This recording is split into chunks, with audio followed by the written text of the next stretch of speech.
Hey guys, Miss Neal here. I'm going to continue reading because of Winn Dixie, our book club book, and this is chapter 4.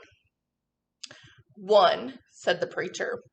We were sitting on the couch and Winn Dixie was sitting between us. Winn Dixie had already decided that he liked the couch a lot. 1, said the preacher again. Winn Dixie looked at him kind of hard. Your mama was funny. She could make just about anybody laugh. 2, he said. She had red hair and freckles. Just like me, I said. Just like you, said the preacher. 3, she liked to plant things. She had a talent for it.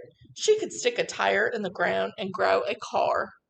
When Dixie started chewing on his paw, and I tapped him on the head to make him stop. 4, said the preacher. She could run fast. If you were racing her, you could have never let her get a head start because she would beat you for sure. I'm that way too, I said. Back home in Whately, I raced Liam Fullerton and beat him. And he said it wasn't fair because boys and girls shouldn't race each other to begin with. I told him he was just a sore loser. The preacher nodded. He was quiet for a minute. I'm ready for number 5, I told him. 5, he said. She couldn't cook. She burnt everything, including water. She had a hard time opening a can of beans. She couldn't make her head nor tail of pieces of meat. 6. The preacher rubbed his nose and looked up at the ceiling. When Dixie looked up too. Number 6 is that your mama loved a story. She would sit and listen to stories all day long. She loved to be told a story. She especially liked funny ones, stories that made her laugh. The preacher nodded his head like he was agreeing with himself. What's number 7, I asked. Let's see, he said. She knew all the constellations, every planet in the nighttime sky, every last one of them.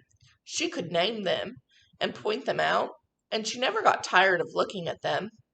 Number 8, said the preacher with his eyes closed, was that she hated being a preacher's wife. She said she just couldn't stand having the ladies at church judge what she was wearing and what she was cooking and how she was singing.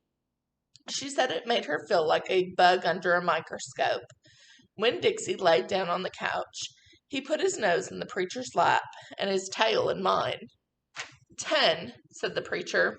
9, I told him. 9, said the preacher. She drank.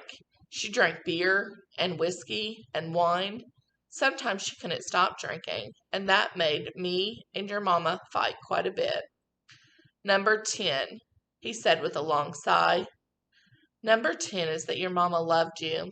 She loved you very much. But she left me, I told him. She left us, the preacher said softly. I could see him pulling his old turtle head back into his stupid turtle shell. She packed her bags and left us, and didn't leave one thing behind. Okay, I said. I got up off the couch. When Dixie hopped off too. Thank you for telling me, I said. I went right back to my room and wrote down all 10 things that the preacher had told me. I wrote them down just the way he said them to me so that I wouldn't forget them. And then I read them out loud to Winn Dixie until I had them memorized. I want to know those 10 things inside and out. That way, if my mama ever came back, I could recognize her. I would be able to grab her and hold on to her tight and not let her get away from me again.